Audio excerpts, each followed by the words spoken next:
유니테리아는요, 이 미국의 상륙한 이단인데, 이 유니테리안의 이미 역사적인 그 뿌리는 어디까지 거슬러 올라가는가?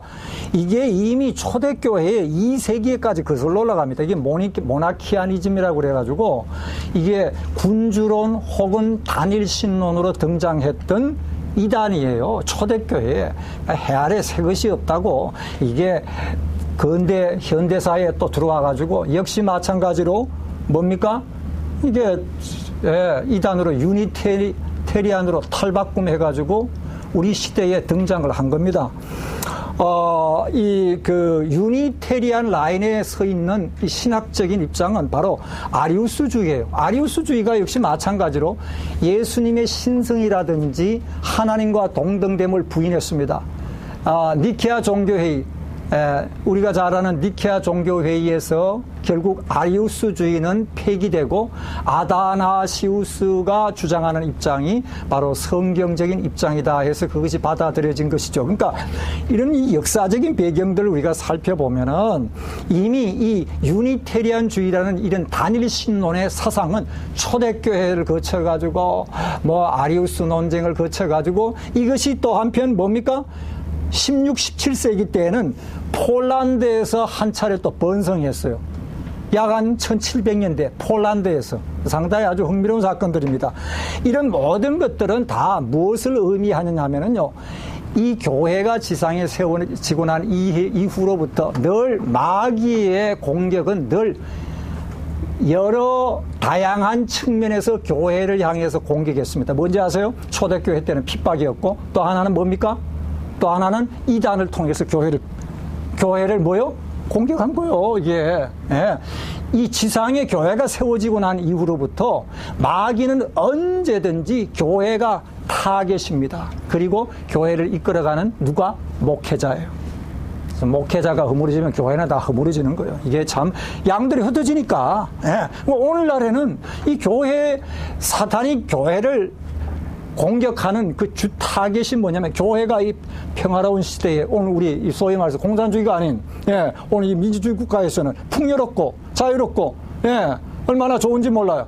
이런 것들을 가지고 목회자들을 공격하는 거예요. 똑같아. 이 사단의 공격은요, 이런 그 이단 사상을 가지고 교회를 공격하는가 하면은 또 한편은 뭐요? 핍박을 통해서 공격하고, 또 한편은 뭐요? 풍요로운 가운데에서도 영적 지도자들이 타락을 하도록 공격하는 이런 모든 양상들을 우리가 역사에서 들여다보게 되는 것이죠. 아무튼 간에 제가 지난 시간에 말씀을 드린 대로 이 유니테리안주의는요, 미국에서 이미 초기에 하버드 대학, 1636년에 하버드 대학이 설립이 되어졌을 때 하버드 대학의 설립의 창립 멤버 중에 한 사람이 누구냐? 토마스 셰퍼드라는 유명한 청교도 신학자였습니다. 청교도의 정신 아래 이 하버드 대학이 설립이 됐고, 또 이 대학을 통해서 여러 교역자들이 배출이 됐는데, 세월이 지나가면서 이 하버드 대학이 유니테리안 사상으로 물들어가기 시작했습니다. 참 이상하죠? 여기에 주동적으로 앞장섰던 사람이 누구냐면은 조나단 메이후와 찰스 촌시라는 목사예요. 이 두 사람이 하버드 대학이 유니테리안주의로 탈바꿈하는데 아주 지대한 역할을 했던 사람입니다. 그러니까 이 하버드 대학이 나중에는 유니테리안으로 완전히 그냥 뒤덮어버려요. 그러니까 이제 나중에 어떻게 될까요? 자유주의 신학이 들어가 버린 거죠. 유니테리안주의는 뭘 도대체 이네들은 주장을 하고 붙드는가? 몇 가지 있습니다. 권위에 있어서 첫 번째 권위가, 이들은 이성과 경험이 최고의 권위예요. 그러나 우리의 권위의 출처는 어디입니까? 성경이에요. 여기에서 확연하게 달라는 자유주의 신학과 오늘 우리 정통 기독교 신학과의 이 확연한 차이점은 언제든지 권위의 문제에 대한 최종 권위가 무엇이뇨? 그것은 우리에게 있어서의 최종 권위는 뭡니까? 바로 성경이에요. 캐톨릭은 어디에? 교회입니다. 캐톨릭은 교회라니까. 교황이 오늘 방문했더라고. 이게 방문했는데, 이 뭐 교황청에서 교황백서라든지 교황청에서 발표하는 모든 것은 성경과 동등한 권위예요. 전통과 성경이 같은 권위니까.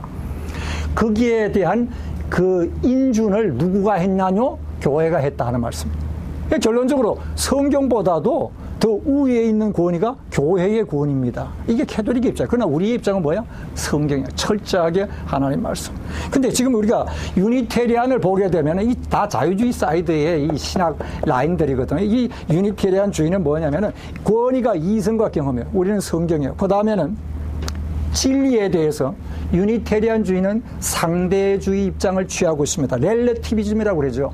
그러나 우리는 절대적이에요. 진리 타협이 없어요.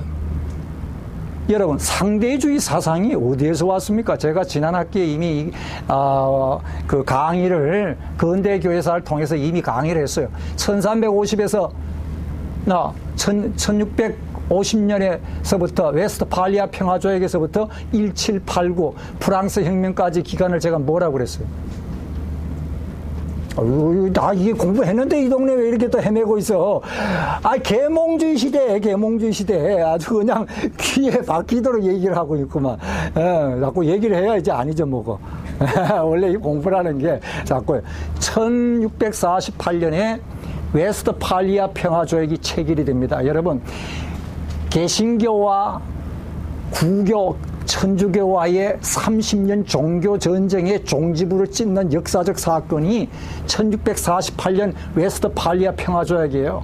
30년 동안 아주 말 그대로 처절한 투쟁이었습니다.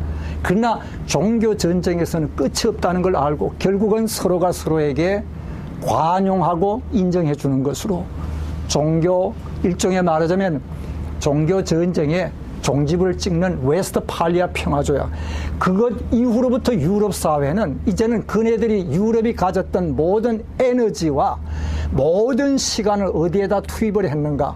소위 말해서 문화 발전. 그렇죠? 예. 인간의 향상된 생활에다가 그들은 에너지를 쏟기 시작했습니다. 그게 뭐냐? 계몽주의 운동이에요. 그래서 계몽주의 시대에는 많은 철학자들, 사상가들이 등장합니다. 그 계몽주의 시대. 기라서 같은 인물들이 등장해요. 과학자들 마찬가지예요. 굉장한, 그 유럽 사회의 문화, 문명의 발전 시기가 말 그대로 시성의 꽃을 피운 시기가 언제냐? 계몽주의 시대예요. 그러니까 계몽주의 시대의 그 사상 가운데 하나가 뭐냐면은 상대주의입니다. 재미있죠?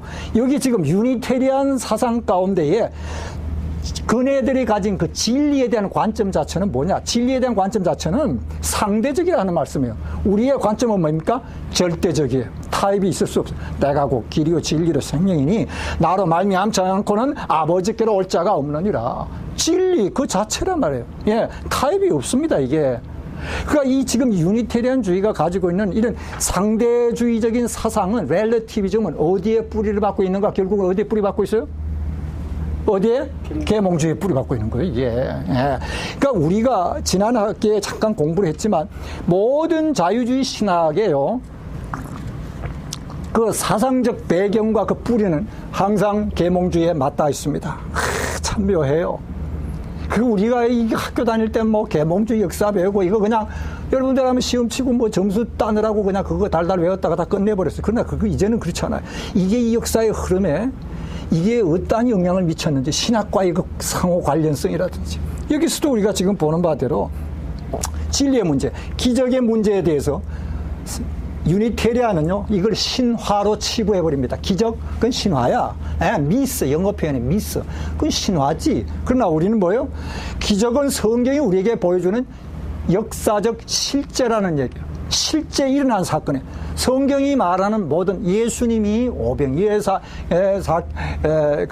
오병이어의 기적이라든지 혹은 동정녀 탄생에서부터 부활에 이르기까지 모든 성경이 우리에게 가르치는 이런 기적적인 사건들은 실제 역사적 사건이다. 이게 관점이 다른 거예요.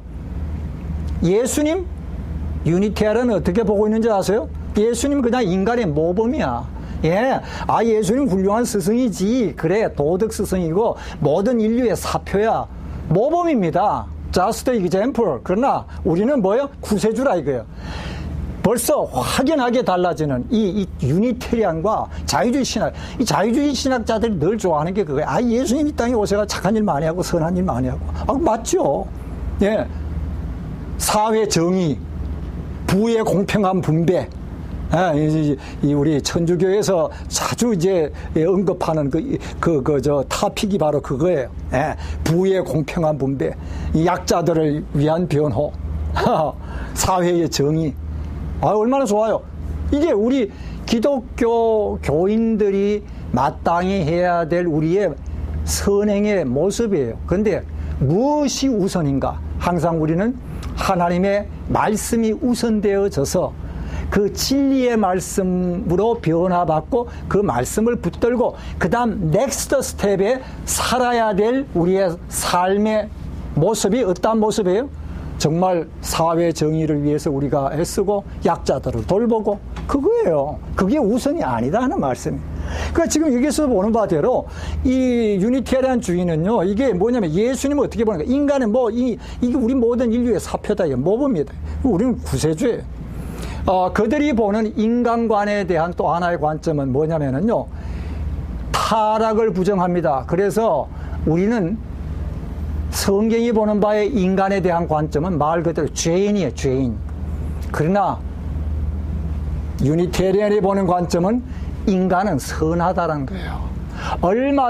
얼마든지 인간은 지정의 인격을 가지고 자율적 존재로서 얼마든지 선한 행위를 이루어갈 수 있고 자기 행위에 대해서 책임을 지는 존재로서 인간은 선한 행위를 이루어갈 수 있다고 보는 것이 유니테리안의 관점이에요. 그러니까 우리가 보는 성경이 보는 관점은 뭐 죄인이에요.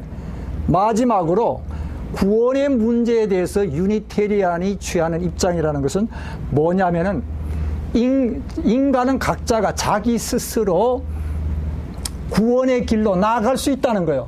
자, 우리의 입장은 뭡니까? 오직 믿음 외에는 구원이 없어. 오직 믿음 외에는 구원의 여망이 없는 거예요. 이게 확연하게 여기서 차이점이 지금 드러나는 것들입니다. 그래서 지금 우리가 보는 바대로 이런 유니테리안 주의는요, 우리 기독교의 신학이라든지 우리의 입장과 신앙과 완전히 다른 측면들을 우리에게 보여주고 있는 것이죠. 거기에 한번 이제 마지막으로 우리가 읽고 한번 정리하고 넘어가십시다. 그 제임스 프리먼은 하버드 대학의 출신인데 영국 국교인 킹스 제플의 목회자로 초청받았어요. 목회를 하면서 1787년에 유니테리안 목사로 안수를 받고 유니테리안 교회로 교회를 바꿔버렸습니다. 하버드 대학은 그리고 난 뒤에 이제 유니테리안의 중심지가 되어버리는데 앞전에 말씀드린 대로 바로 조나단 메이후, 찰스 촌시 여기에 아주 주동적인 그 인물들이었어요. 1861년 남북 전쟁을 전후해서 모두 다 그냥 교수하면 교과 과정하면 죄다 그냥 유니테리안으로 그냥 다 그냥 말 그대로 잠식이 돼버린 겁니다. 유니테리안주의는 잘 보세요. 자유주의의 산물입니다. 이 자유주의라는 것은요, 인본주의와 상통하고 있습니다. 자유주의 이꼴 인본주의. 여러분, 인간이 타락한 인간은요, 무엇이 관심이냐면은 두 가지예요. 하나는 나고 또 하나는 물질입니다. 그래서 항상 나 중심이에요. 나를 섬기라는 거예요. 누군가가 내 자존심을 건드린다든지 내 인격을 모독했을 때 난 참지 못해. 죽을 맛이야. 그러니까 여기서 이렇게 솟구쳐 나오지. 그 다음 이 땅에서 가지는 가치관은 물질에 있습니다. 그런데 내가 그리스도인이 되었다라는 것은 무엇을 의미하는 것인가? 나 중심에서 그 무게 중심이 어디로 옮겨간다고요? 하나님과 다른 사람에게로 옮겨가는 겁니다. 참 묘해요. 나 중심이어서 전부 다 이전에는 나를 향해서 다른 사람들로부터 박수갈채 받고 싶고 다른 사람들이 날 주목하기를 원하고 누군가 내게 거슬리는 말을 난 도저히 참지 못해. 그때 이게 달라지는 거예요. 예수를 믿고 난 진정한 그리스도인들은요, 그 삶의 무게중심이 내게서 하나님 그리고 다른 사람으로 옮겨지는 겁니다. 물질에서 어디로요? 이제는 하나님에게로. 가치 판단이 달라지는 겁니다. 이전에는 돈이 최고였어. 그러나 이제는 그렇지 않아. 이제는 그렇지 않아. 뭐예요? 돈보다도 물질이라는 것은 여러분, 특징이 우리가 잘 아는 과학적으로 제1, 제2 연력학 법칙에 의해서 물질은 항상 가변적인 겁니다. 변하고 닳고 없어지고 모양도 변하고 사라지는 거예요. 예. 그리고 우리 나이 젊을 땐 다 미스 코리아도 있고 예뻤는데 나중에 60대면 어떻게 된다고? 평준화 된다니까. 다 똑같아지는 거예요, 이게. 왜? 갈 날이 가까우니까. 어디에 가까워? 헐게 가까우니까. 주님이 말씀하시기를 말이요. 에? 너는 헐길이 헐고로 돌아가라. 가까운 날에 가니까 우린 다 똑같아지는 겁니다. 물질이라는 것은 결국은 다 변하고 그리고 시들어지는 거예요. 영원한 것이 아니라는 것을 비로소 아는 자들이 누구예요? 그리스도인이에요. 물질이, 돈이 영원한 것이 아니고 이것이 참된 가치가 아니라는 사실을 깨닫는 순간에 뭐를 붙들게 돼요? 그리스도를 붙들게 돼요. 이게 그리스도인이에요, 이게 여러분. 예. 우리가 그리스도인이라는 게 그저 이름만 가진 게 그리스도인이 아니라는 거예요. 그래서 지금 제가 얘기하려고 하는 포인트가 뭐냐면 이 자유주의는 바로 뭘로 통하냐면 인본주의로 통합니다. 이게 바로 인본주의로 통하는 거예요. 인본주의라는 것은 나 중심, 그리고 뭔지 아세요? 지극히 현세 중심입니다. 물질 중심이에요. 그런데 이것이 뭐예요? 예수를 믿고 났을 때에 보라, 이전 것은 지나갔으니 새 것이 되었도다. 뭐가 새 것이 되었다는 거예요? 내 내면 세계가 달라졌다는 거지. 나의 가치의 기준이 달라졌어요.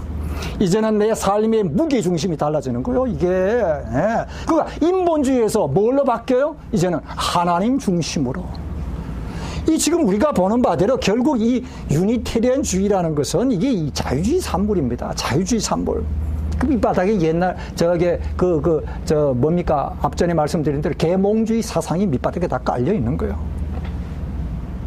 인간의 죄성과 회심을 뭐 한다고요? 부정하고 오히려 인간의 도덕적 의무를 강조하고 기독교를 뭐래요? 윤리적인 종교로 전락시켰어요. 그러니까 예수님을 뭘로 간주하고 있습니까? 이거지 인류의 사표요. 우리의 위대한 스승이다 이거지. 인간이 자유로운 존재로서 자신의 구원을 위해서 뭐 할 수 있다? 노력할 수 있다 이거죠. 자기 스스로 인간은 구원의 길을 선택해서 나갈 수 있다. 굉장히 아주 위험한 이단 사상입니다. 인간이 잘 보세요. 신성에 뭐라요? 그 다음에는 뭐를 주장해서? 단일성, 삼위일체 부정하고 있습니다. 이단 판별의 시금석이 뭔지 아세요? 삼일체. 이 삼일체는요, 굉장히 중요한 의미를 지니고 있습니다. 이 변증학에서 이 삼위일체는요, 우리 기독교 변증학의 아주 중요한 핵심을 이루고 있어요. 우리는 지금 변증학 시간이 아니기 때문에 그걸 제가 펼칠 수 없는데 아주 중요한, 그냥 신학적으로, 조직신학에서 우리는 삼위일체 교리를 너무나 잘 알고 있습니다. 그러나 그 신학적인 삼위일체 교리를 넘어서 이 삼위일체라는 것은요, 하나님이 인간을 지으셨는데, 우주를 지으셨는데, 인간 창조와 우주 창조를 하신 그분이 누구냐? 하나님이신데, 조금 더 구체적으로 말해서 삼위일체 하나님입니다. 그것이 목사님 뭐 그렇게 중요합니까? 잠깐 살짝 말씀만 좀 드릴게요.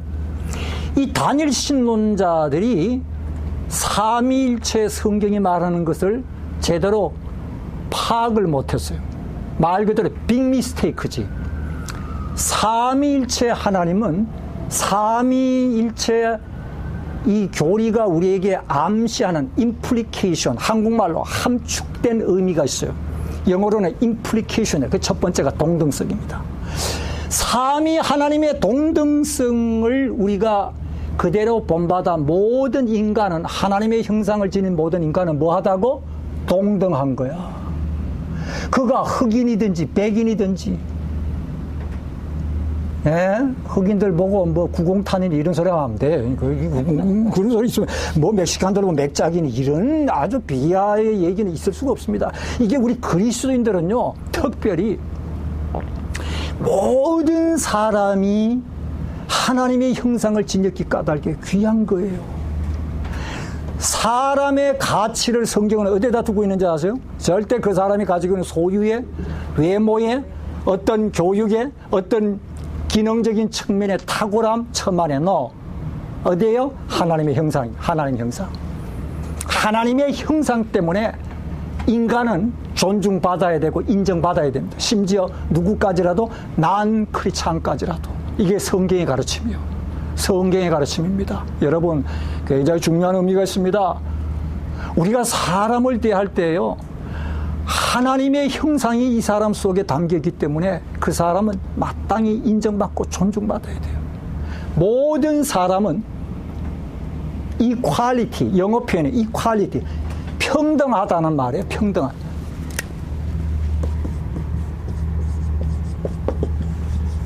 equality, 동등성이에요. 동등성. 삼위일체 하나님의 성부, 성자, 성령 하나님은 동등하신 분이에요. 그렇죠? 위격에 있어서 동등하시고 그 영광과 신적 속성과 능력과 권위에 있어서 동등하신 하나님. 이게 삼일체. 뭐 우리 조시할 시간이 아니니까 그냥 이 정도만 하고, 일단은 삼위일체가 지니고 있는 이 중요한 신학적 임플리케이션이 첫 번째가 동등성입니다. 동등성. 두 번째가 뭔지 아세요? 다양성이에요. 다이버시티.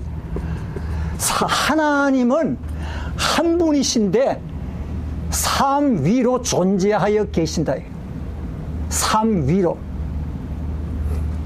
다이버시티라고 그래요. 똑같은 사람 하나도 없어요.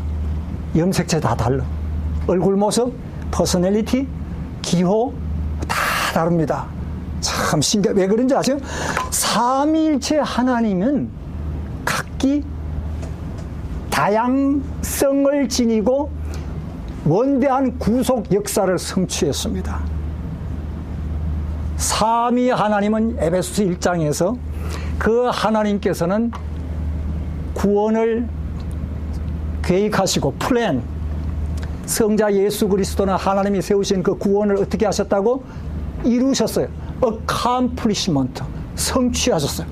성령 하나님은 어떻게 하셨다고요? 그걸 우리에게 그리스도에 이루신 그 구속의 은혜를 오늘 우리 하나님의 백성들에게 apply, 적용시키시는 분이에요. plan, accomplishment, 그리고 apply, 이 세 용어가 뭘 얘기하는지 아세요? 다양성. 하나님의 구속사에게는요, 삼위 하나님께서 아주 다양하게 함께 역사해서 하나의 작품을 이루어 놓은 것이 뭐라고요? 바로 그것이 구속이라는 거예요. 구속이라는 것은 성부, 성자, 성령 삼위 하나님의 합작품입니다. 말 그대로. 삼위 하나님은 동등하신 분으로서 equality. 그러나 또 한편은 뭐예요? 그 속에 우리가 뭘 보게 돼요? 다양성을 보게 되는 거예요. 각각이 성부, 성자, 성령은 각각 다른 뭐예요? 동등한 위격에서 다양성을 우리에게 보여주고 있습니다. 이게 인간이 삼위 하나님의 형상대로 지음받았기 때문에 우리 역시 마찬가지로 뭡니까? 이게 다 다른 거예요. 그러니까 다름을 인정한다는 이 자체는 창조주의 원래 오리지널 디자인입니다. 예. 왜 너 나하고 달라? 그거 인정하지 못하겠다는 건 창조주의 디자인을 내가 뭐 하겠다는 거예요? 거부하겠다는 거예요. 마지막 세 번째가 뭐냐? 삼위 하나님은 늘 함께 하셨어. 그래서 이걸 우리는 공동체성이라고 그래요. 공동체성. 굉장히 중요한 의미를 지니고 있어요. 공동체성. 커뮤니티. 우리 영어로 이걸 우리는 커뮤니티라고 그래요. 하나님께서 아담을 보시니 너무 외로워. 그래서 누구를? 하와를 만드셨단 말이에요. 하와. 인간이 사는 가장 최소의 단위의 공동체가 어딘지 아세요? 가정이에요, 가정. 가정에서부터 가족 구성원을 이루고 그리고 한 사회를 이루고 한 민족과 나라를 이루는 겁니다. 이것이 공동체성이에요. 삼위일체 하나님은 늘 함께 하셨어. 그래서 삼위 하나님은 외롭지 않았습니다.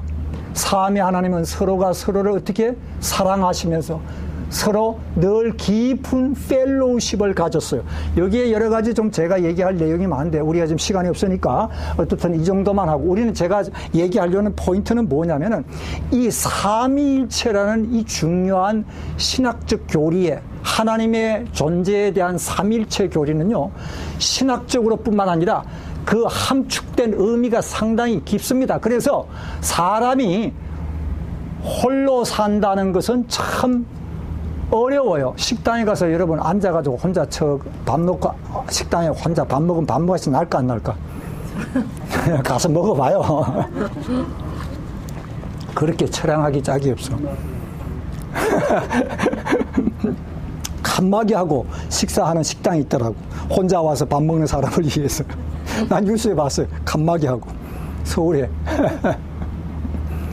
사람은 공동체성을 지닌 존재입니다. 더불어 함께 사는 존재. 이게 왜 그러냐?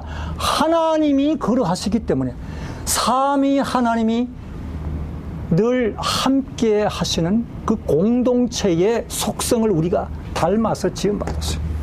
자, 여기에서 지금 우리가 보는 바대로 이 신성의 단일성을 주장하는 이 유니테리안주의라는 것은요, 이거는 하나님에 대한 무지입니다. 말 그대로 무지이면서 또 한편은 하나님께서 창조를 통해서 우리에게 보여주신 이 다양성과 공동체성과 인간의 동등성 문제에 완전히 역행하는, 배치되는 그런 주장들이지. 다 이 유니테리안주의가. 그죠? 예. 그 다음에, 그거 봅시다. 성부, 성자, 성령이 뭘 무시해요? 위격을 무시하고 성자의 완전한 뭐요? 신성과 완전한 인성을 부정한다. 예수님은 복음서에 보면은요, 예수님은 제자들로부터 또 심지어 귀신으로부터도 하나님의 아들이시여라는 호칭을 받죠? 예. 예? 우리를 멸하여 오시러 왔나이까. 귀신이 예수님 앞에 엎드려졌을 때 그런 얘기를 했잖아요. 주는 그리스도시여 살아계신 하나님의 아들이십니다. 도마가 부활하신 예수님 앞에서 예수님을 향하여 고백하기를 나의 주시며 나의 하나님이십니다. 이런 모든 신적 속성에 관련된 언급들에 대해서 예수님이 노하신 적이 한 번도 없습니다. 이는 내 사랑하는 아들이여 내 기뻐하는 자라. 어디에서 들렸습니까? 예수님이 세례요한에게 세례 받으실 때 변화산에서 베드로와 야고보 요한이 그 음성을 들었습니다. 우리는 성경 복음서 전체에 흘러가는 모든 내용 가운데 예수 그리스도의 이 신성을 우리가 부정할래야 부정할 수가 있다 없다? 없습니다. 그러니까 이 유니테리안주의의 이 애들은 이게 성경을 어떻게 사신 눈으로 봤는데 성경을 제대로 보지 못하고 엉뚱한 주장들을 하고 있는, 이게 이단의 특징이에요. 자, 보십시다. 신성과 완전한 인성을 부정하고 예수님은 특별한 신적인 성교의 사명을 받았으나 성부와 동질은 아니다. 예수님 뭐예요? 아버지와 나는 하나이다라고 얘기를 했습니다. 강력한 주장이에요. 예수님이 하신 말씀 요한복음에 나오죠? 아버지와 나는 하나다고 그랬어요. 죄를 사하는 권세? 참남하도다. 하나님 이외에 죄를 사하는 권세를 가진 자가 누구냐? 바리새인들이 그 일로 인하여 예수님을 어떻게 핍박하기 시작했습니다. 죄 사함의 권세는 누구에게만 있어? 하나님께만 있습니다. 이런 모든 성경적인 증거들은 다 여기에서 뭘 얘기하고 있는가? 그것은 바로 예수님이 성부와 동등되다는 사실들을 우리에게 확실하게 밝혀주는 성경적인 증거다 하는 말씀이죠. 그 다음 구원론에서 뭘 얘기해요? 만인구원론이요. 이게 만인구원론. 성경은 분명히 하나님이 택하신 백성들을 구원하신다.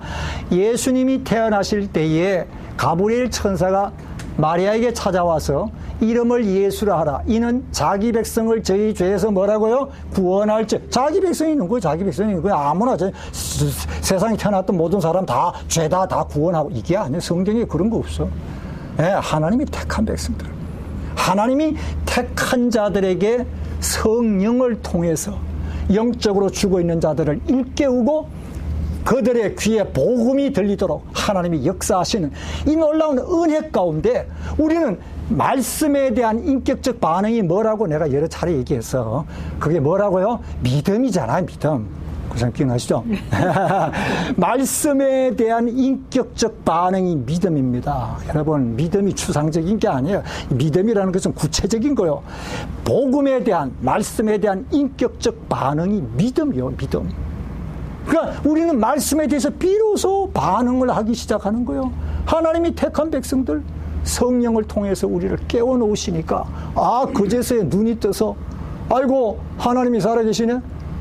주의 십자가가 그렇게 간절할 수가 없어. 왜? 내 꼴이 보이니까. 내가 얼마나 처절하고, 내가 얼마나 처참하고, 내가 얼마나 비참한 존재인지, 내가 얼마나 더러운 죄인인지. 그러니까 뭐요? 그리스도에게로 달려가는 겁니다. 이것이 성경이 우리에게 가르치는 이 중요한 구원에 관련된 그 말씀들이에요. 예. 그래서 지금 이 만인 구원론이라는 것은 이 벌써 성경에서 완전히 빗나가 있는 그런 주장들이죠. 마지막 그 밑에 하단에 잠깐 보시겠습니다. 유니테리안주의는 교리보다도 뭐요? 종교적 자유와 관용의 매력을 느낀다 하는 말씀. 자, 계몽주의 사상 가운데 또 하나가 뭐냐면은 바로 이 상대주의가 낳은 관용주의입니다. 관용.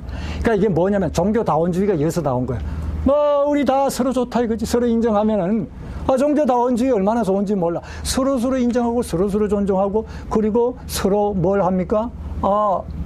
같이 우리가 손을 맞잡고, 우리 함께 일할 수 있지 않을까. 지난번에 아마 그 몇 주 전에 그런 얘기를 했죠. 그 달라이라마 얘기를 잘 했잖아요. 그 달라이라마 캐톨릭 그 사제 그 모임에서 달라이라마를 초청을 했어요. 그래가지고 이제 특별히 이제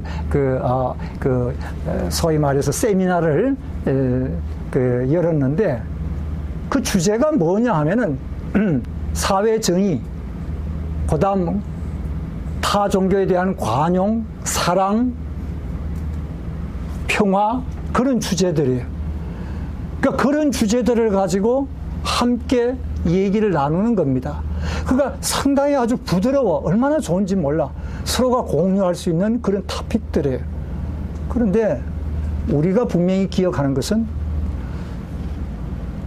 진리 안에서의 일치이지 진리 밖에서의 일치는 없습니다. 이해가 되세요? 우리는 어디까지나 성경이 가르치는 바는 진리 안에서의 일치를 추구하는 겁니다. 다른 여타의 것으로도 우리는 연합이 있을 수가 없어요. 다른 여타의 땅 것으로서도 우리는 일치를 이룰 수가 없습니다. 진리 안에서 일치되지 않으면 결코 일치, 연합은 있을 수가 없어요. 이게 성경이 가르치는 바예요. 네. 예수님 그렇잖아요. 내가 하나님의 아들됨과 구주됨을 부인하는 자들은 그건 다 하나님을 반하는 자들이요, 이게. 예. 이제 제가 이 책 여러분들에게 카피를 하라고 그랬잖아요. 이거 지금 이제 읽으셔야 돼. 예, 이거 좀 나하고 워킹 투게더 합니다. 이 책을 읽으면서 좀 재미있어요. 이거 읽으시면은 여러분들이 이 스타디라는 것이 이 스타디를 엔조이 하세요. 이거 목사님 읽으라고 그랬는데 내가 안 읽을 수는 없고, 이거 참 피곤해서 바빠 죽겠는데. 이러면은 이게 지겨운 게 돼. 그런데, 이게 뭘까? 이게 뭔데 이렇게 목사님이 이렇게 말이지 카피까지 해서 우리한테 줬을까? 한번 좀 읽어보자. 어떤 그 호기심을 가지고 첫 장을 여는 거예요. 옆에다 커피도 한 잔 갖다 놓으시고.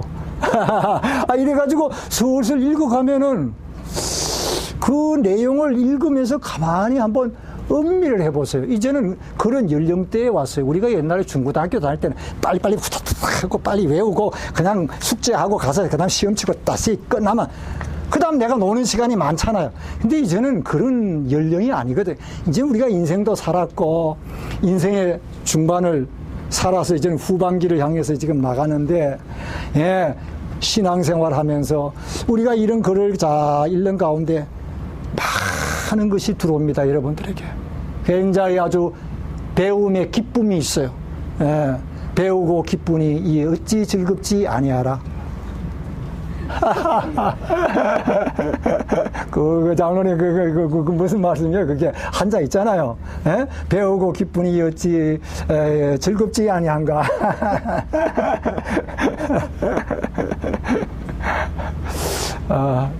이 책을요, 읽어보시면은, 이제 종교다원주의가 뭔지 여기서 찝어냅니다. 그리고 자유주의 신학이 어떤 식으로 경로로 해서 기독교권에 흘러져 들어왔는지 여기서 아주 김희양 교수님이 상당히 아주 이렇게 쉽게 풀어서 설명을 했어요.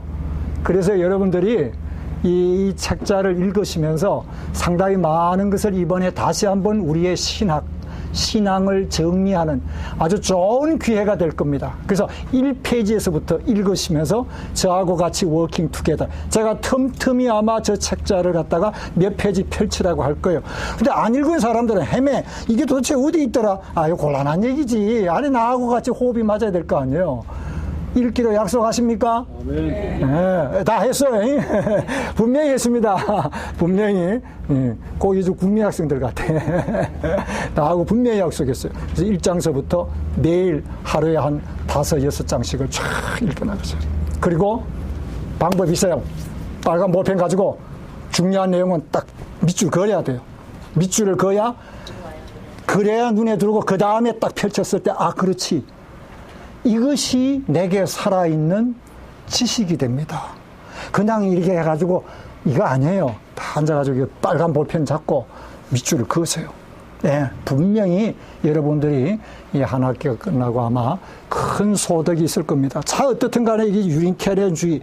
지금 우리가 보는 바 이 유니테리안주의는요, 교리보다는 뭐요? 종교적인 자유와 관용의 매력을 느끼고 이 혁명기의 지성인들에게 아주 호감을 불러일으켰어요. 그러니까, 이건 이 유니테리안주의는 기독교, 장로교, 아이고, 너무 고리타분해.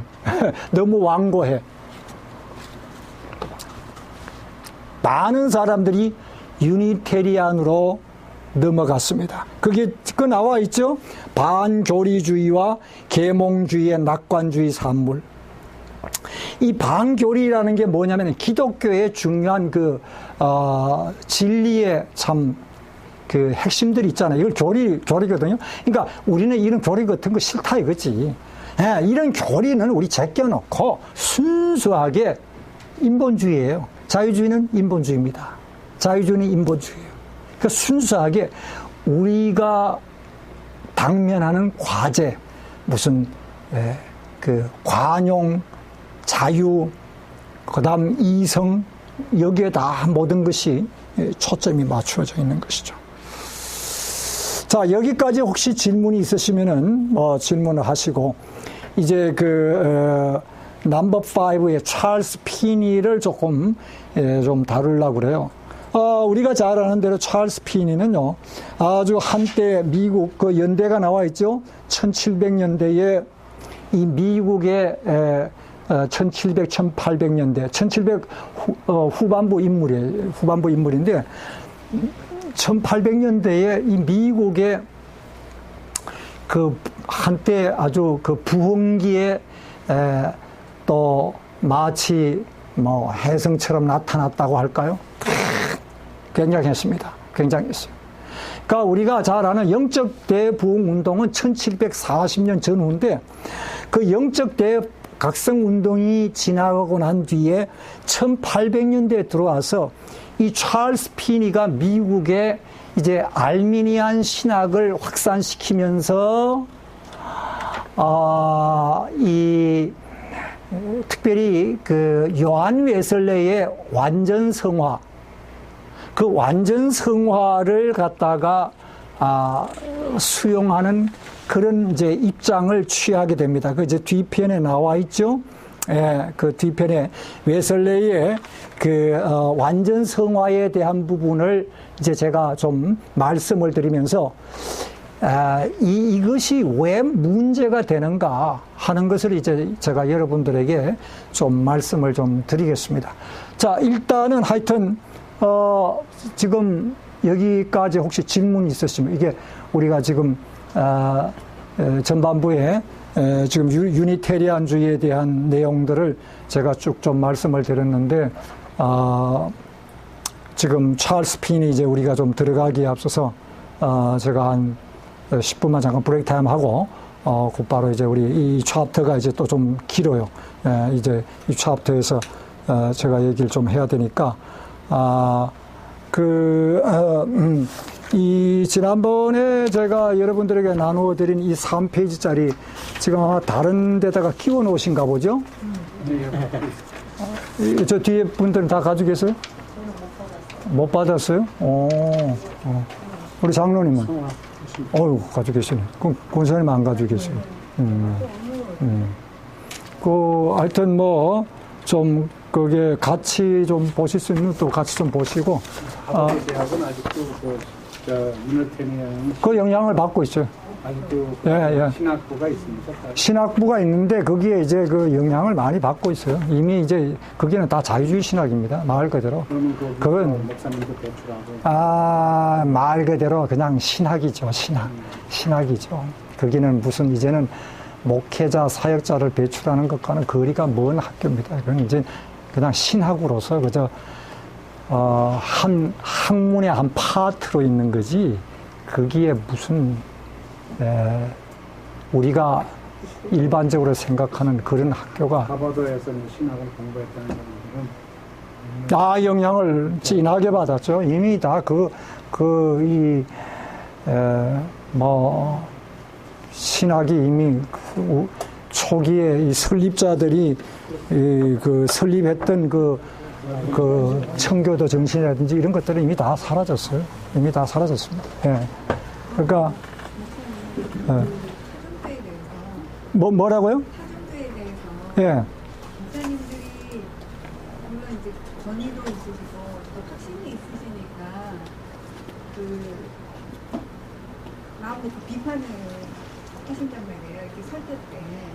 그러면 경청하는 신도는 500명이 될 수도 있고 100명이 될 수도 있는데 그 사람들은 목사님 말을 듣고 다 이제 이렇게 흡수가 되잖아요.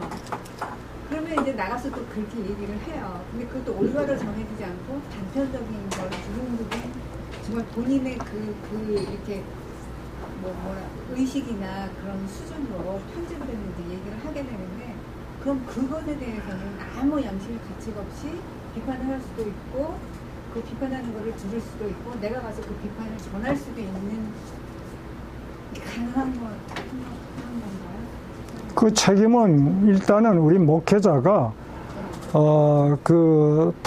우리가 지금 그래서 여기 안식교와 몰몬교도 우리 그 뒤에 나와요. 그래서 내가 이 카피를 지금 가져왔는데, 이런 이 문헌을 이런 자료를 통해서 밝혀진 모든 내용들을 목회자는 분명하게 확인을 하고 사실만을 전해야지. 첫 번째, 사실만을 전해야 되고, 두 번째는 어떤 종교, 종파에 대해서 우리 기독교적인 입장에서 우리가 그것을, 얼마든지 우리가 무엇이 잘못됐다는 걸 지적할 수는 있어요. 그것이 영적 지도자의 책임이니까. 무엇이 잘못됐다. 첫 번째는 이 종파가 무엇을 주장하고 그네들이 무엇을 붙들고 있는가 하는 것은 사실 그대로는 우리는 밝혀야 돼요. 그것이 목회자의 책임입니다. 두 번째, 같은 기독교를 표방하는 그런 이단이 아니고, 사실 불교나 다른 교에 대해서는 사실 목사님들도 잘 아신다고 하지만 잘 모르시지 않나, 저는 개인적으로 그렇게 생각을 해요. 내가 불교에 비해서 정말 수십 년을 덕을 쌓아도 모르는데, 근데 그거를 이렇게 부분은 그 자료만 갖고 비판할 수 있는, 물론 다르죠. 전혀 다르죠. 근데 그렇게 타종교를 비판하고 그러는 게 그게 사실 모욕감을 줄 수도 있거든요. 근데 그게 기독교인의 지성이나 감성이나 그 양심으로 그게 아무렇지도 않은 건 아니지 않나. 저는 사실은 예의도 아니거니와 제가 양심의 가책을 느끼거든요.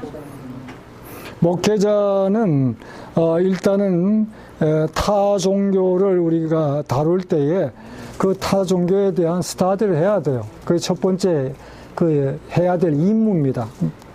왜냐하면은 단편적인 지식이 아니라 전체를 알고서 우선은 이 종교가 무엇을 믿고 무엇을 주장하는지 이런 것들을 파악을 하고, 제가 이제 이 실례로 지금 안식교라든지 몰몬교에 대해서 그래서 제가 지금 여기에 카피를 조금 해왔는데, 이게 그냥 하나의 말하자면은 샘플이 되겠죠. 짤막한 내용이에요. 사실 짤막한 내용이지만 이 짧은 내용을 우리가 들여다볼 때에 허무맹랑한 게 너무 많아.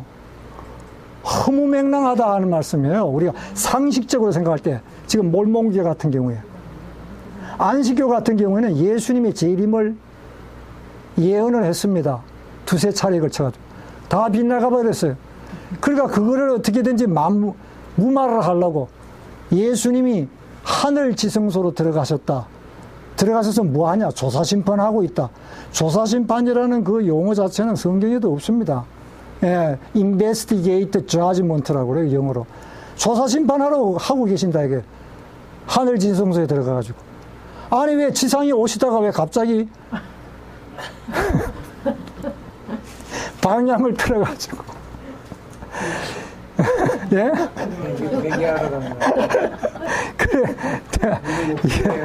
이 안식교는 이미 1843년에 여기 지금 그런 사건이 벌어졌어요. 1843년 3월 21일 예수님 오신다.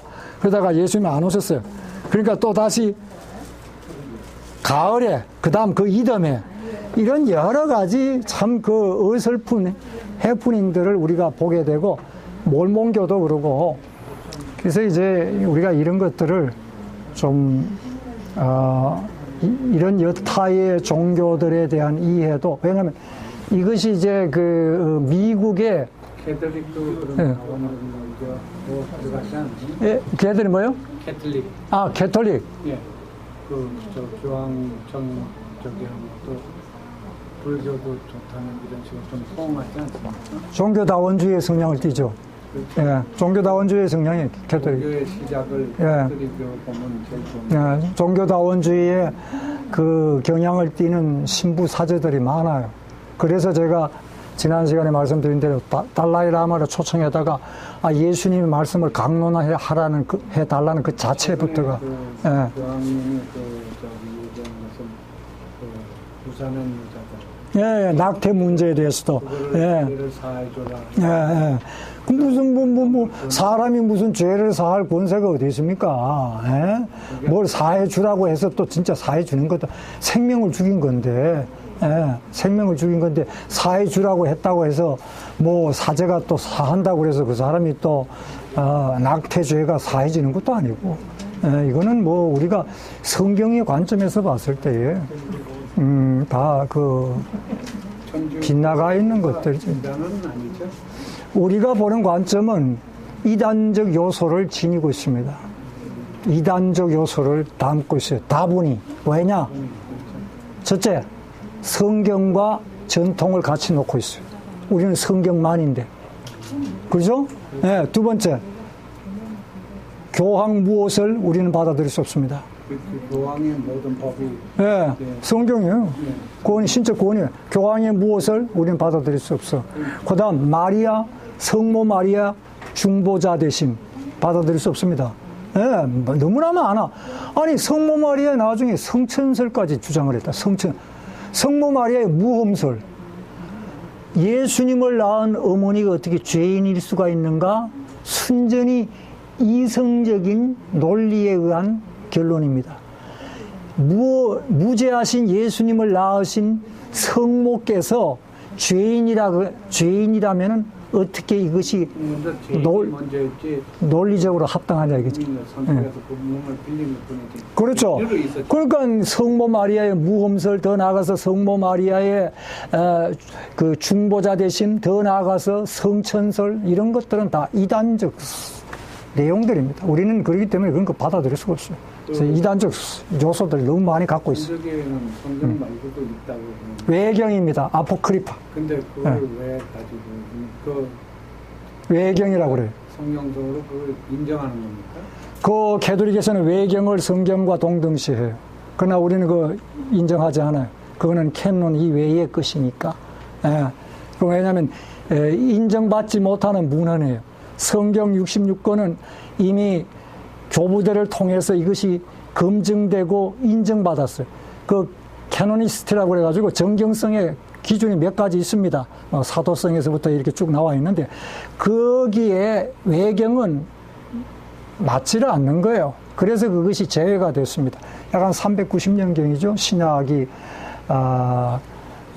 그 정경으로 채택될 때 그 연대가 이제 구약은 편집이 학사 에스라를 통해서 이제 구약이 편집이 되고 나서 주전 90년인가 그 신약학 구약학에서 아마 그 연대가 나오죠. 어떻든 간에 우리는 외경은 우리가 받아들이고 있지 않습니다. 예. 그러니까 캐톨릭과 우리와는요 확연한 차이가 있습니다. 우선 교리적인 문제. 물론 또 그 구원론에서도 우리는 칭의 문제에 있어서 우리는 오직 믿음이잖아요. 그러나 캐톨릭은 플러스 something. 뭐요? 선행이에요. 선행이 함께 동반하지 않는 칭의란 있을 수가 없어요. 이게 트렌트 종교회의의 아주 중요한 또 하나의 결정사항입니다. 트렌트 종교회의, 종교개혁 이후에 트렌트 종교회의가 향후 캐톨릭 교회가 나가야 될 모든 교리적인 방향을 확정지은 중요한 사건이에요. 자, 우리는 지금 여기에서 이 좀 물을 조금 더 좀 주세요. 네. 우리는 여기에서 이제 뭐를 지금 다루느냐 하면은 이 넘버 5의 이 찰스 피니를 좀 우리가 스터디할 필요가 있어요. 그리고 이제 제가 조금 디테일하게 다루려고 하는 내용이 뭐냐면은 바로 이 찰스 피니가 이제 어떤 그 신학적인 입장을 받아들이냐 하면은요, 이 웨슬레이의 신학, 특별히 성화 부분에 대해서. 그래서 웨슬레이의 성화로는 완전 성화예요. 그래서 그 완전 성화를 여러분들에게 제가 조금 좀 설명할 필요가 있습니다. 찰스 피니. 잘 한번 보십시다. 찰스 피니는 어떤 인물인가? 1792년에 8월 29일 코네티컷주의 리치필드 카운티 웨런에서 출생을 했습니다. 농부인 아버지 실베스터 피니 7남으로 피니가 2살 때 뉴욕으로 이주했어요. 하노버에서 공립학교를 수학하고 예일 대학에 들어가려고 하다가 진학을 포기했습니다. 상당히 가난하고 궁핍했어요. 뉴저지에서 2년간 교사 생활하고 1818년에 모친의 병환으로 뉴욕으로 돌아왔습니다. 뉴욕의 담스의 벤자민 라이트 판사의 법률사무소에 사제로 들어가서 일하면서 법률 공부를 시작했어요. 그러니까 이 찰스 피는 셀프 스터디가 아주 스트롱한 사람이에요. 그래서 자기가 자습 법률을 스터디하면서 법률사무소에 일하면서 셀프 스터디를 해가지고 나중에 변호사가 된 사람이에요. 예. 아주 자수성가한 사람이지 말 그대로, 그죠? 예. 그리고 3년 후에 1821년 10월 10일 날 회심과 더불어서 예수 그리스도를 구주로 영접을 했습니다. 나이가 한 몇 살 됐습니까? 나이가 21살하고 한 30세 되죠? 그죠? 예, 한 30세에 이제 회심을 경험을 한 거죠. 아주 참 유망한 그런 변호사의 경력을 벌이고 주 예수 그리스도로부터 그의 소송을 변호하도록 변호 계약을 받았다라고 주장을 하면서 복음사역에 투신하기 시작합니다. 1824년 7월 1일 장로교 목사로 안수를 받아요. 여러분 흥미롭습니다. 시작은 장로교 목사로 시작을 했어. 장로교 목사로 안수를 받았는데 뉴욕 북부 지역 정착민을 상대로 선교 사역을 펼쳐나가기 시작해요. 그의 메시지는 아주 호소력 있는 메시지였습니다. 변호사 출신이니까 뭐 아주 이 스피치가 아주 굉장히 탁월했던 것 같아요. 예, 이 엘로컨트.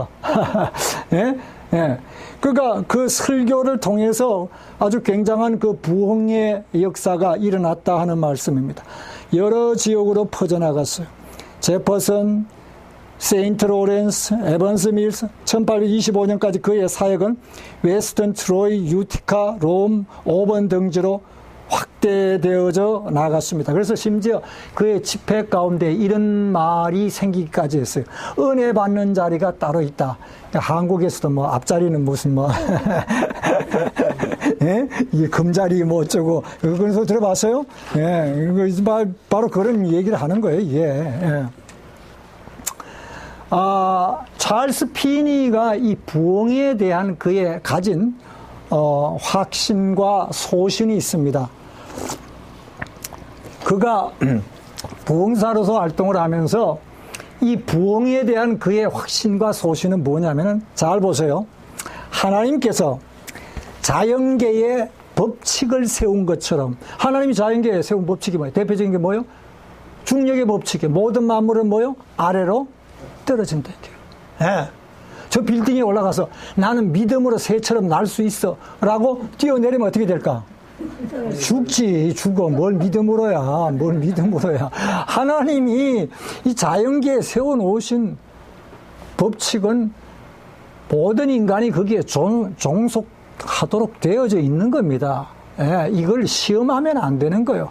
나는 믿음으로 할 수 있어. 하나님이 나를 그 예수님도 그랬잖아요. 마귀가 성전국 때 뛰어내리라. 천사가 내 발을 부딪히지 않게 하리라.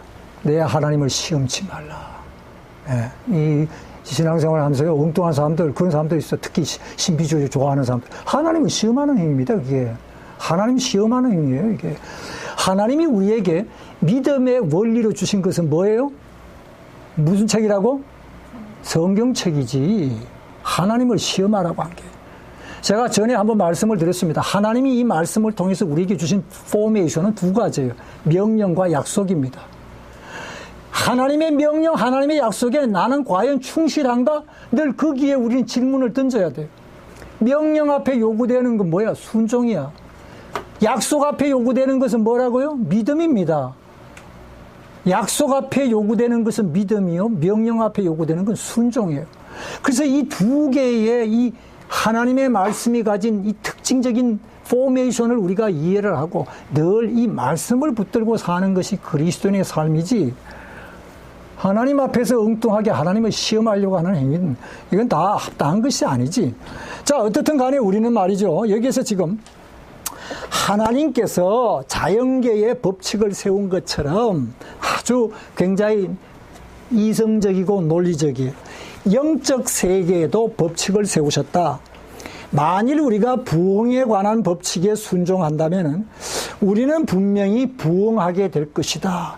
당시의 교회가 또다시 한번 하나님께서 이 부흥의 계제를 우리에게 주옵소서. 사람들이 열망하는 가운데 피니가 들고 나온 주장이 뭐냐면 바로 이겁니다. 우리가 하나님이 세우신 부흥에 관한 법칙에 순종한다면 분명히 우리 역시 마찬가지로 부흥을 경험하게 될 것이다, 이거죠. 자, 여기에서 조나단의 에드워드가 보는 부흥에 대한 관점과 피니가 보는 부흥의 관점은 달랐다 하는 말씀입니다. 자, 첫 번째, 잘 보세요. 하나님이 오늘 교회에 또 개인에게 영적인 부흥을 부어주실 때에 그 주도권은 누구가 잡고 있습니까? 하나님이 있습니다. 여러분, 이걸 착각하면 안 돼요. 그럼 목사님 하나님이 우리에게 부흥을 부어주실 때까지 우리는 그냥 할 일 없겠네요? 천만에. 성경은 뭐라고 그랬습니까? 하나님의 은혜를 사모하라고 그랬어요. 하나님의 은혜를 사모하라고 그랬어요. 성령 충만을 위하여서 성경은 기도하라고 그랬어요. 성령 세례가 아니라 성령 충만 받기 위하여 사도행전 4장에 가보면은 사도들이 다 함께 모여 하나님 앞에 지금 오늘 우리의 형편을 하감하옵시고 나와 있죠 성경에. 빌기를 다하며 모인 곳이 진동하더니 성령의 충만함을 받고. 여러분 이미 오순절 날에 그들은 성령 충만 받은 자들입니다. 사도들과 그 당시에 오순절 날에 마가 요한의 다락방에 있던 사람들은 이미 성령의 은혜를 받은 자들이에요. 성령 충만 받은 자들이에요. 성령 세례 받은 자들. 그럼에도 불구하고 또다시 하나님이 원하시는 이 복음사역에 예루살렘 땅끝까지 나가 복음 전하는 이 선교 사역을 위해서 사도들과 당시에 믿는 자들이 함께 모였을 때 또 한 차례 놀라운 성령의 부흥의 은혜의 역사가 일어나는 모습을 사도행전 4장이 보여주고 있어요. 이건 지금 뭘 의미하냐면은 부흥의 주도권을 잡고 계신 분은 하나님이세요. 자, 그렇다고 해서 우리가 그냥 멀거리 손 놓고 그냥 하나님이 다 하시는 거니까 알아서 천만에 성경은 말하기를 우리에게 뭐요? 기도하라고 그랬습니다. 하나님의 은혜가 임하기를, 성령의 충만한 은혜를 받기 위하여 우리가 하나님 앞에 마땅히 기도해야 될 것을 성경은 명하고 있습니다. 그래서 에베소서 우리가 잘 아는데도 5장 18절 말씀에 너희는 술 취하지 말라 방탕하는 것이니 성령의 충만을 받으라. 그 성령 충만을 받으라는 말 자체는요, 명령형입니다. 현재 진행 명령형이에요. 예, 이건 뭐요? 우리의 옵션이 아니라는 얘기예요. 마땅히 뭡니까? 성령의 충만한 가운데 머물러 있기 위하여 하나님 앞에 기도해야 될 것을 명하는 말씀이에요. 예, 그냥 이게 여기서 성령 받으라 아멘 하고 뭐 이렇게 던지고 받고 그게 아니라 한국말 어감은 성령 충만을 받으라 그러니까 무슨 뭐 부흥사가 여기서 던지고 저기서는 받고 옛날에는 치마 가지고 참 이게 내 어릴 때 내가 그걸 그 부흥회 가면은 말이죠 참 웃지 못할 이 역사를 한국말 성경 번역이 그렇게 나와. 그게 아니야. 받으라고 그러는 게 그 원어의 의미 자체는 성령의 충만한 가운데 머물러 있으라는 뜻입니다. 그 말은 무엇이요? 성령 충만을 위하여서 늘 힘쓰고 애쓰고 기도하라는 뜻이죠. 예, 구하는 자에게 성령을 주시지 않겠느냐. 구하는 자에게. 예, 그 지금 우리가 여기서 보는 주된 중요한 포인트는 뭐냐 하면은 피니는 이것을 기적으로 보지 않았습니다. 그러나 요한 웨슬레는 부흥을 뭘로 봤어요? 기적으로 봤습니다. 이게 뭘 의미하냐면은 하나님이 주도권을 가지고 하나님이 이루시는 일이지 이것이 사람의 편에서 마치 부흥의 불길을 갖다가 우리가 갖다 끌어보고 마음대로 우리의 컨트롤 안에 있는 것처럼 우리 손으로 주도할 수 있는 것처럼 그렇게 요한 웨슬레나 조나단 에드워드는 그렇게 보질 않았던 거예요. 그러나 피니는 우리가 이렇게 하면은 분명히 부흥은 일어난다. 관점이 첫 번째 달랐다는 말씀. 잘 보세요. 그 밑에 이제 그가 그 주장했던 그 성경 구절이 있어요. 인간이 죄를 지으며 살기로 작정할 수가 있듯이 사람들은 자신의 삶을 그리스도께 헌신하기로 작정할 수가 있다. 내 이름으로 일컫는 내 백성이 그 악한 길에서 떠나 스스로 겸비하고 기도하여 내 얼굴을 구하면 내가 하늘에서 듣고 그 죄를 사하고 그 땅을 고칠지라. 이것이 피니가 붙들었던 그 부흥기의 그의 모토였습니다.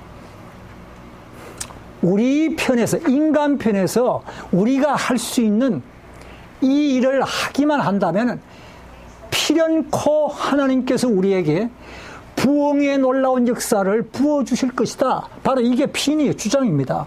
자, 그러면은 이 주장이 과연 피니가 주장하는 대로 그대로 합당한 주장이라면은 하나님은 누구에 의해서 휘둘리는 존재입니까? 인간에 의해서 휘둘리는 거예요, 이게. 여러분, 이게 착각하면 안 돼. 제가 여러분들에게 아마 한 두세 차례 얘기를 했습니다. 인간 존재의 인간 존재의 양면성을 언급을 했어요. 그게 첫 번째 뭔지 아세요? 피조성과 또 하나는 인격체예요. 기억나시죠? 아, 이거 굉장히 중요한 건데 다 잊어먹었는가 봐. 예? 예. 오늘 우리 이번 클래스에 새로 오신 두 분은 처음 듣는 말씀이지. 다른 분들은 여러 차례 제가 얘기했습니다. 인간의 존재에 대한 성경의 가르침은 딱 두 가지예요. 양면성입니다. 그게 뭐라고요? 피조성과 인간은 피조물이에요. 그러면서도 동시에 뭡니까? 인격체예요. 이걸 우리가 깊이 이해를 해야 돼요. 인간 존재가, 내 존재가 어떤 존재인가? 아, 그렇지, 당연히 인격체야. 인격체라는 것은 그 속에 담고 있는 것이 자율성과 책임성입니다. 인간이 인격체이기 때문에 스스로 판단하고 생각하고 결정하고, 그래, 맞아, 우리가 열심히 기도하고 하나님 앞에 매달리고 그러면은 우리는 할 수 있어. 뭐든지 내가 작정하면 그대로 돼. 인간의 자율성을 추구하는, 우선시하는 그것만으로 모든 것을 보는 관점이에요. 이해가 되세요? 낭크리스찬들에게는 피조성이라는 게 완전히 제외되어 있습니다. 무시되고 있어요. 부정되고 있어요. 낭크리스찬들에게서는 오직 인간에 대한 관점은 딱 하나만 있습니다. 인간 인격체야. 인간 자율성을 지닌 존재요. 인간 철저하게 자기 행위에 대한 책임을 져야 돼요. 그거예요. 그러니까 인간은 무엇이든지 다 계획하고 설정하고 준비하면은 그대로 모든 계획대로 모든 것이 실행되어진다는 거예요. 이것이 낭크리스찬들이 보는 인간에 대한 관점입니다. 그런데 성경은요, 인간에 대해서 두 가지를 항상 똑같이 언급하고 있습니다. 한편은 인간은 자율적 존재, 인격적 존재이면서도 동시에 인간은 늘 뭐요? 피조물이라는 사실. 이 두 가지가 늘 같이 함께 병행하고 있습니다. 떨어질래야 떨어질 수가 없어요. 그래서 이 두 가지를 늘 우리는 같이 생각해야 돼요. 지금 찰스 피는 순전히 뭐요? 이 인간이 피조성이라는 것은 그 속에 뭘 담고 있냐면 하나님의 주권을 담고 있습니다. 이해가 되세요? 하나님의 주권이에요. 인간은 피조 인생이기 때문에 누구에게 의존되어 있어요? 의존적 존재입니다. 누구에게? 하나님께 의존. 그래서 사도행전 17장에 보면 사도 바울이 에덴에 들어갔을 때에 그 하나님은 우리에게 만물과 생명과 호흡을 주시는 분이다 그랬어요. 기억나시죠? 우리가 그를 힘입어 살며 기동하며 있느니라. 뭔 말이요 이게?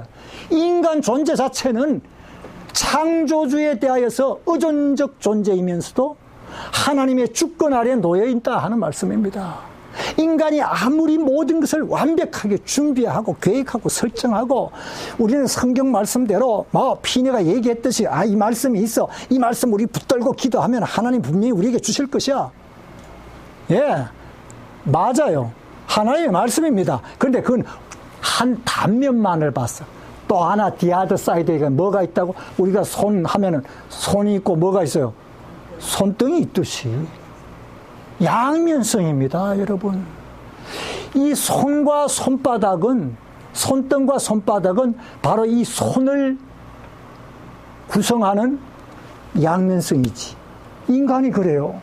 인간이 인격체이면서도 동시에 인간은 피조물입니다. 주권은 누구가 잡고 계시다고? 하나님이 잡고 계세요. 벌써 이 보는 관점에 그래서 이 피니는요, 그 신학 자체가 뭐냐면은 알미니안 신학이에요. 알미니안 신학.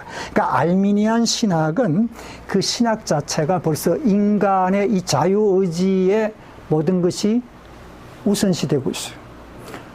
우리 개혁주의 정통신학은 뭔지 아세요? 인간은 죄로 인해서 타락해서 죄로 말미암아 타락하고 부패함으로 인하여 두 가지입니다. 제가 지난번에 보도에서 드렸는데 corruption, 부패, inability, 무능력이에요. 이것이 우리가 보는 인간에 대한 관점이에요. 그러나 알미니안에서는 전적 타락과 부패 아닙니다. 인간에게 여전히 남아있는 뭐가 있어? 선함이 있어. 인간에게 의지가 있고, 예, 인간에게 인격이 있다 이거죠. 이 알미니안 신학이 피니에게 깔려 있습니다. 그러니까 이런 주장이 나올 수밖에 없어요. 우리가 하나님을 움직일 수 있다는 거지. 천만에. 자, 그 다음 그 밑에 이제 그 내용을 계속 좀 들어가 보십시다. 개인은 스스로가 죄를 버리고 주님을 따르기로 결심하지 않으면 안 된다. 회심은 어느 때라도 일어날 수 있으며 에드워드와는 달리 회심이 하나님의 선택 교리나 자비의 계절에 의존하는 것이 아니라 각자 개개인의 뭐요? 결심과 헌신에 달려있다라고 주장하고 있습니다. 아, 이게 또 하나의 확연한 차이점이에요. 죄인이 하나님 앞에 구원받는 것은 그것이 무엇이 우선되어져야 된다고? 하나님의 택하심이 우선입니다. 하나님은 택한 자들을 부르시고 부르신 자들을 의롭다 하시고 의롭다 하신 자들을 영화롭게 하셨느니라. 로마서 8장에 나와 있잖아요. 하나님은 택한 자들을 부르시고 콜링. 그러나 그 콜링 이전에 하나님은 뭐가 있었어? 하나님의 선택이 있어.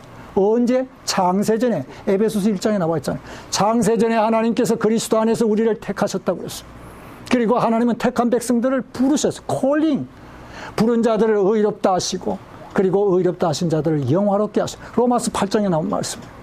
그러니까 우리가 이런 일련의 말씀들을 통해서 우리가 보는 바는 뭐냐면 이 회심이라는 것이 지난 시간에 제가 그런 말씀했죠. 하버드 대학을 설립했던 유명한 토마스 셰퍼드 청교도 신학자요 목회자였던 토마스 셰퍼드가 회심을 죄인의 회심 상태를 어떻게 묘사를 했습니까?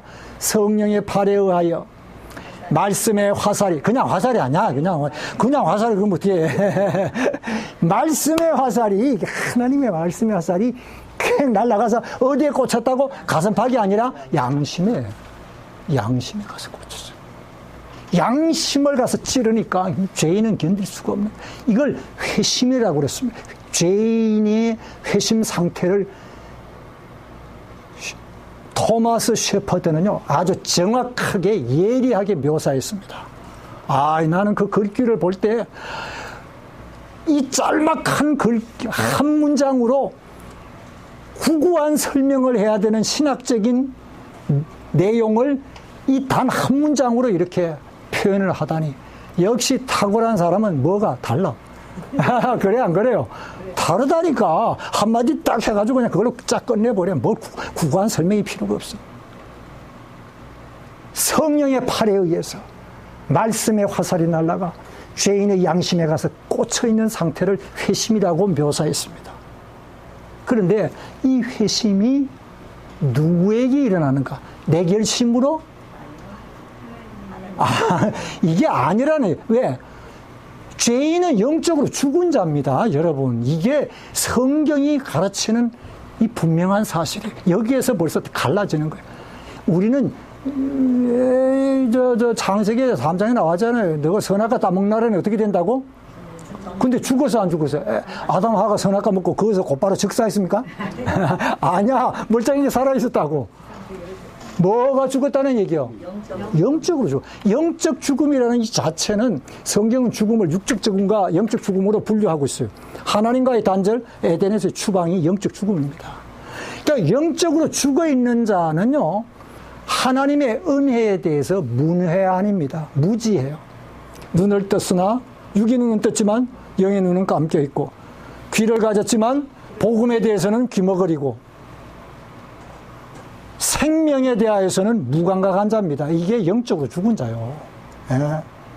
그 하나님께서 먼저 하나님 편에서 이게 하나님의 주권이에요. 그래서 이걸 은혜라 그래요. 이 하나님의 주권이 바로 은혜와 연관되어 있는 겁니다. 이해가 되세요? 우리가 자율성을 가지고 행할 때에는 이것이 하나님의 은혜와는 물론 하나님의 은혜로 우리가 하지.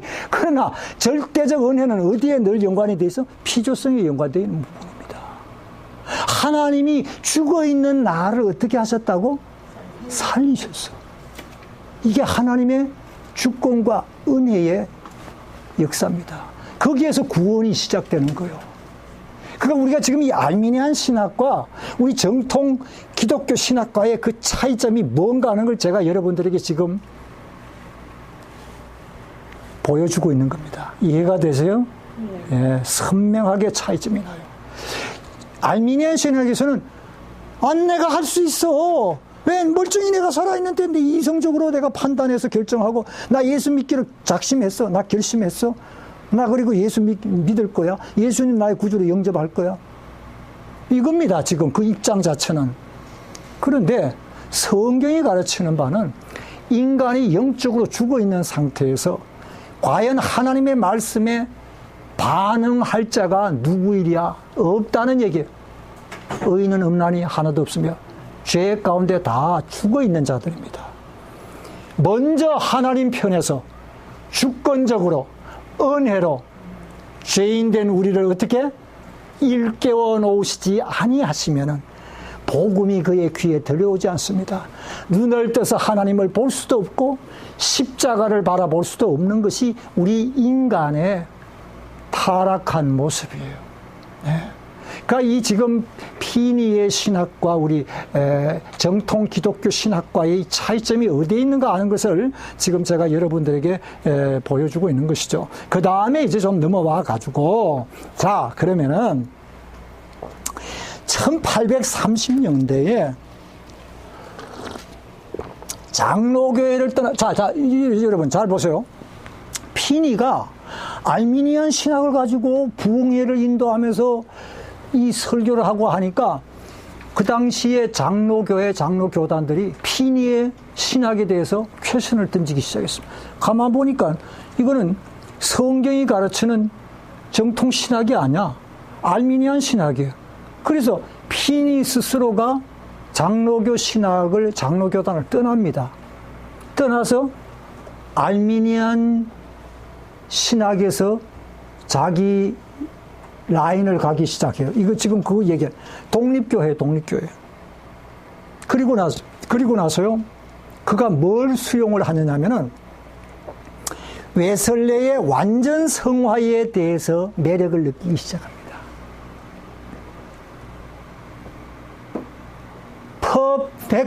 perfect sanctification이라고 그래요. 그래서 우리가 신학적으로 퍼펙셔니즘을 얘기를 하는데 완전 성화 교리 이 부분에 대해서 제가 이제 한참 좀 강의를 좀 해야 돼. 한참. 이제 제가 그래서 제가 이제 한 시간을 강의를 좀 해야 되는데 이 페이지를 3페이지를 이거 저 다음 시간에 꼭 가져요. 지금 아마 조금 제가 하고 지금 마쳐야 되는데 다음 시간에 요거 꼭 다 가져오셔야 됩니다. 요거 아직 지금 제가 조금 하고 지금 마쳐야 되는데 일단 지금 보세요. 이 완전 성화에 대해서 웨슬레의 이 완전 그 그리스도인의 완전에 관한 평예를 읽고 완전 성화에 대해서 확신을 갖기 시작을 했습니다. 훗날에 이제 이런 것들이 다 오벌린 대학에 이제 그 영향을 주기 시작을 하는데 여기에 지금 보시면은 칭의와 성화라고 나와 있어요. 칭의와 성화. 내가 전에도 한번 그런 말씀을 드렸는데 자 우선 개념 정리부터 좀 하십시다. 칭의는 뭐고 성화는 뭐냐. 자 여러분 내가 전에 한번 말씀드렸어요. 칭의와 성화에 대한 가장 짤막한 우선 개념부터 우선 잠깐 이제 칭의 성화는 펼쳐 놓으면 이제 그 의미가 굉장히 여러 가지 아주 그 복잡한 내용들이 많이 나오죠. 칭의는 뭐냐면은 죄책에 대한 면제입니다. 이걸 우리는 칭의라고 그래요. 모든 죄에는 값을 지불해야 돼. 죄값은 뭐라고? 사망이요, 사망. 하나님으로부터 무서운 형벌만이 기다리고 있어요. 이것이 죄에 대한 죄의 책임입니다. 죄에는 책임을 져야 돼. 그러니까 우리가 져야 되는 죄 책임이 뭘까? 아담의 원죄 아래 태어난 죄책이 있고 또 또 하나 뭘까? 내가 지은 자범죄예요. 내가 지은 자범죄. 그 죄책에 대한 면제, 이게 칭의요. 그 이 칭의라는 것은 참 우리에게 엄청난 하나님의 은혜입니다. 우리가 훗날에 요한복음 5장 24에서 29절까지 말씀해 보면은 선한 일을 행한 자는 생명의 부활로 악한 일을 행한 자는 심판의 부활로 나오리라. 전에 한번 내가 찾았어요. 선한 일이 뭐요? 선한 일이 예수 믿는 겁니다. 하나님의 뜻에 복종하는 거예요. 악한 일은 뭐요? 하나님의 뜻에 불순종하는 거예요. 하나님의 뜻에 순종하는 것이 선입니다. 착한 일 많이 하고 남 많이 도와주는 게 그게 선이 아니에요. 성경이 말하는 선의 기준은 하나님의 뜻이에요. 복종했네. 하나님의 뜻이 뭘까요? 죄인을 위하여 이 땅에 누구를 보내셔서? 예수님을 보냈어요. 그리스도를 바라보고 믿고 구원함을 받으라는 것이 하나님의 뜻입니다. 여기에 불복종한 자들은 다 뭐요? 심판의 부활로 나오고, 나중에 이 심판이 뭐요? 죄책이지. 그러면은 성화는 뭔가? 성화는 죄의 오염으로부터 정화를 우리는 성화라고 그래요. 자, 이 기본적인 컨셉을 오늘 딱 정리를 하고 이제 다음 시간에 제가 이 완전 성화에 대해서 좀 말씀을 드리겠습니다. 왜냐하면 이 파트가 우리의 실제 또 그리스도인의 삶에 아주 중요한 그런 이슈입니다. 여러분들 이걸 통해 가지고 그리스도인의 이 성화의 삶이라는 것이 이런 과정을 통해서 이것이 진행이 되고 이것이 이루어지는 것이구나. 이걸 이제 보게 돼요. 다음 시간에. 성화는 뭐라고요? 죄의 오염으로부터의 정화예요. 칭의라는 것은 말 그대로 영어로 once for all, ONC, once for all, 단번에 라는 뜻이에요. 단번에. 단회적이에요. 단회적. 오케이? 단회적이에요. 이게 예수 믿음과 더불어서 의롭다라고 말씀하셨어요. 칭의, 하나님이 우리를 의롭다라고 단회적. 그러면은 성화는 무엇인가? 이 성화에는 양면성이 있어요. 이걸 우리는 영어로 definitive, 또 하나는 progressive라고 그래요.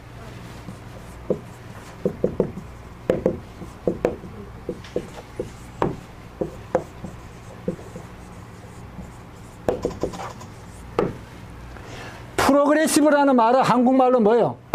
점진적이라는 말씀이에요. 데피니티브는 뭐예요? 결정적이라는 말씀이에요. 자, 이것이 우선 성화 칭의에 대한 중요한 이제 신학적인 메인 컨셉입니다. 일단 이제 우리가 이 정도로 이제 좀 이 정도로 이제 우리가 좀 해놓고 이제 다음 시간 우리가 이제 카피들을 꼭 좀 다 카피들을 꼭 좀 다 가져오셔야 돼요. 카피들을 꼭 가져오시고